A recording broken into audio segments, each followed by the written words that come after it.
जय श्री कृष्णा, राधे राधे। आप सभी भक्तों का आपके अपने YouTube चैनल श्री कृष्ण दीवानी में हार्दिक स्वागत है। आज आप सुन रहे हैं पौष मास महात्म्य के 15वें दिन की कथा। पिछले अध्याय की कथा में आप सभी ने सुना था धर्मात्मा राजा दृढ़धनवा के पूर्व जन्म का वृतांत, जिसमें धर्मात्मा राजा दृढ़धनवा पूर्व जन्म में सुदेव नाम का एक ब्राह्मण था और उसकी पत्नी गौतमी थी। उनकी संतान उत्पन्न नहीं हुई, इसी कारण से वह राजा मरने को तत्पर था। तभी उसकी पत्नी गौतमी ने उसे समझाया कि आप प्रभु का स्मरण कीजिए, उनके लिए उनके निमित्त तप कीजिए। तब उस ब्राह्मण सुदेव ने अपनी पत्नी के कहे अनुसार उग्र तपस्या की 4000 वर्षों तक। तदंतर भगवान उसकी तपस्या से प्रसन्न होकर गरुड़ पर चढ़कर उसके समक्ष प्रकट हो गए। नवीन मेघ के समान चतुर्भुज, जगत के पालन करने में समर्थ उन मुरारी के आनंदित मुख को देखकर वह सुदेव बड़े ही हर्ष के साथ मुकुंद को साष्टांग नमस्कार करने लगा।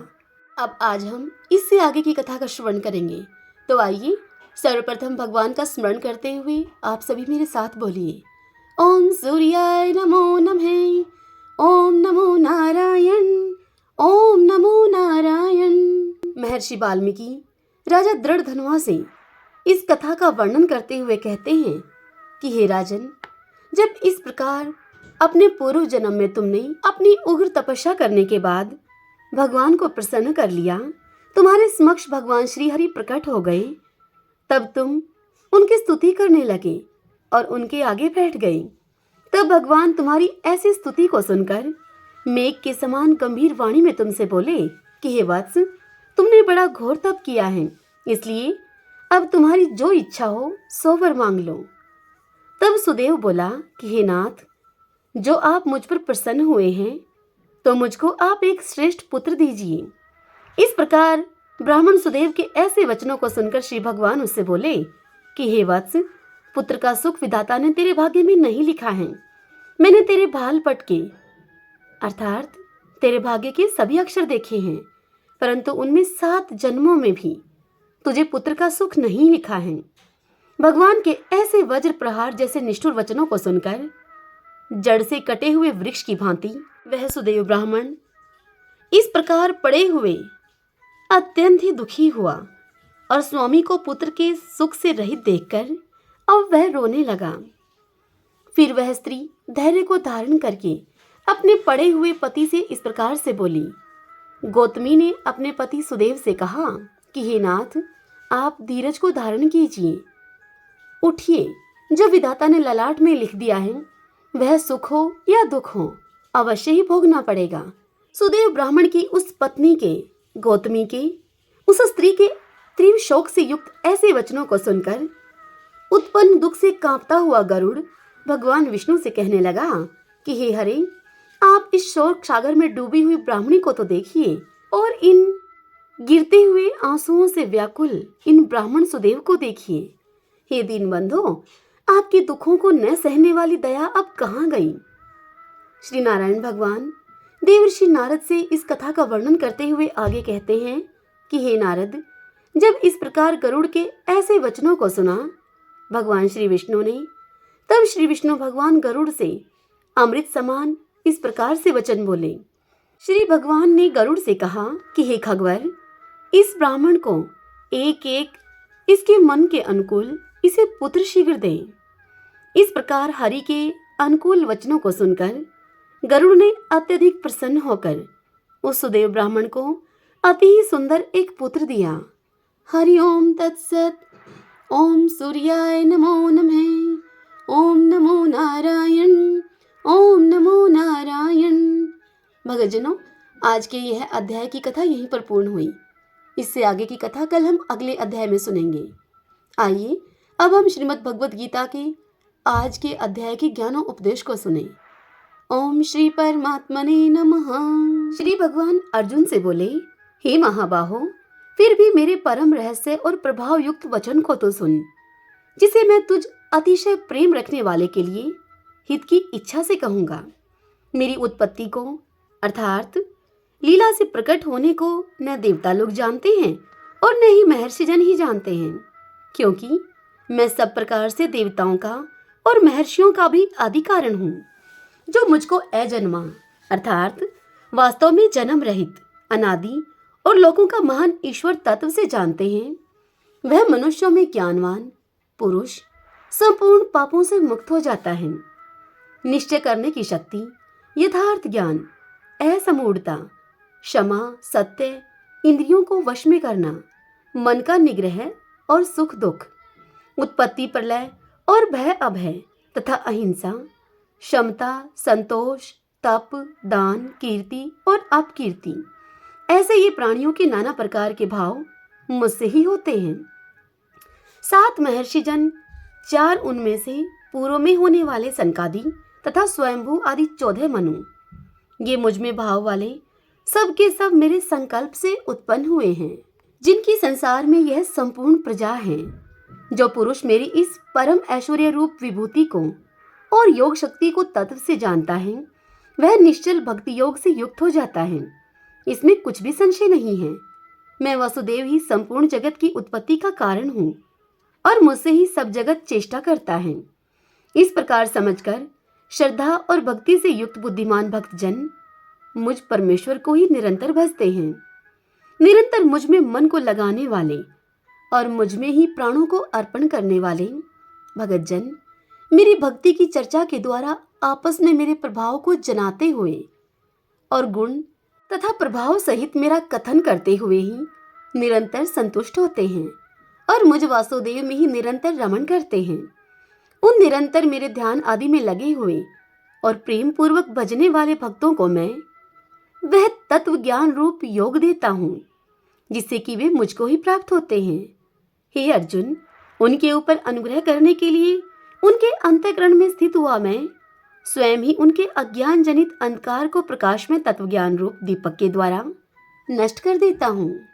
यह सुनकर अर्जुन ने कहा, अर्जुन बोले भगवान श्री कृष्ण से, आप पर ब्रह्मा, परम धाम और परम पवित्र हैं, क्योंकि आपको सब ऋषिगण सनातन दिव्य पुरुष एवं देवों का भी आदि देव, अजन्मा और सर्वव्यापी कहते हैं। वैसे ही देव ऋषि नारद तथा असित और देवल ऋषि तथा महर्षि व्यास भी कहते हैं, और आप भी मेरे प्रति कहते हैं। हे केशव, जो कुछ भी मेरे प्रति आप कहते हैं, मैं इस सब को सत्य मानता हूँ। हे भगवान, आपके लीला में स्वरूप को न तो दानव जानते हैं और न देवता ही जानते हैं। हे भूतों को उत्पन्न करने वाले, हे भूतों के ईश्वर, हे देवों के देव, हे जगत के स्वामी, हे पुरुषोत्तम, आप स्वयं ही अपने से अपने को जानते हैं। इसीलिए आप ही उन अपनी दिव्य विभूतियों को संपूर्णता से कहने में समर्थ हैं, जिन विभूतियों के द्वारा आप इन सब लोकों को व्याप्त करके स्थित हैं। हे योगेश्वर, मैं किस प्रकार निरंतर चिंतन करता हुआ आपको जानूं, और हे भगवान, आप किन किन भावों में मेरे द्वारा चिंतन करने के योग्य हैं। हे जनार्दन, अपनी योग शक्ति को और विभूति को फिर भी विस्तार पूर्वक आप कहिए, क्योंकि आपके अमृतमय वचनों को सुनते हुए मेरी तृप्ति नहीं होती, अर्थात मेरी सुनने की उत्कंठा बनी ही रहती है। यह सुनकर श्री भगवान अर्जुन से बोले, हे कुरुश्रेष्ठ, अब मैं जो मेरी दिव्य विभूतियां हैं उनको तेरे लिए प्रधानता से कहूंगा, क्योंकि मेरे विस्तार का अंत नहीं है। हे अर्जुन, मैं सब भूतों के हृदय में स्थित सबका आत्मा हूँ तथा संपूर्ण भूतों का आदि, मध्य और अंत भी मैं ही हूँ। मैं अदिति के 12 पुत्रों में विष्णु और ज्योतियों में किरणों वाला सूर्य हूँ तथा मैं 49 वायु देवताओं का तेज और नक्षत्रों का अधिपति चंद्रमा हूँ। मैं वेदों में सामवेद हूँ, देवों में मैं इंद्र हूँ, इंद्रियों में मैं मन हूँ और भूत प्राणियों की चेतना हूँ, अर्थात जीवन शक्ति हूँ। मैं 11 रुद्रों में शंकर हूँ और यक्ष तथा राक्षसों में मैं धन का स्वामी कुबेर हूँ। मैं 8 वसुओं में अग्नि हूँ और शिखर वाले पर्वतों में, उनमें तो मैं सुमेरु पर्वत हूँ। पुरोहितों में मुखिया बृहस्पति मुझको जानो। हे पार्थ, मैं सेनापतियों में स्कंद और जलाशयों में तो मैं समुद्र हूँ। मैं महर्षियों में भृगु, शब्दों में एक अक्षर अर्थात ओमकार मैं हूँ। सब प्रकार के योगों में जप यज्ञ और स्थिर रहने वालों में हिमालय, पहाड़ हूँ मैं सब वृक्षों में पीपल का वृक्ष हूँ, देव ऋषियों में मैं नारद मुनि हूँ, गंधर्वों में मैं चित्ररथ हूँ, और सिद्धों में, समस्त सिद्धों में मैं कपिल मुनि हूँ। घोड़ों में मैं अमृत के साथ उत्पन्न होने वाला उच्चई शर्वा नामक घोड़ा हूँ, और श्रेष्ठ हाथियों में मैं एरावत नामक हाथी हूँ, और मनुष्यों में तो तुम मुझको राजा जानो। मैं शस्त्रों में वज्र और गौओं में मैं कामधेनु गौ हूँ। शास्त्रोक्त रीति से संतान की उत्पत्ति का हेतु कामदेव हूँ मैं, और सर्पों में मैं सर्पराज वासुकी हूँ। मैं नागों में शेषनाग हूँ, और जलचरों का अधिपति वरुण देवता हूँ मैं, और पितरों में आयरमा नामक पितृ हूँ, और शासन करने वालों में तो मैं यमराज हूँ। मैं दैत्यों में प्रहलाद हूँ, और गणना करने वालों का समय हूँ। पशुओं में मैं मृगराज सिंह हूँ, और पक्षियों में मैं गरुड़ हूँ।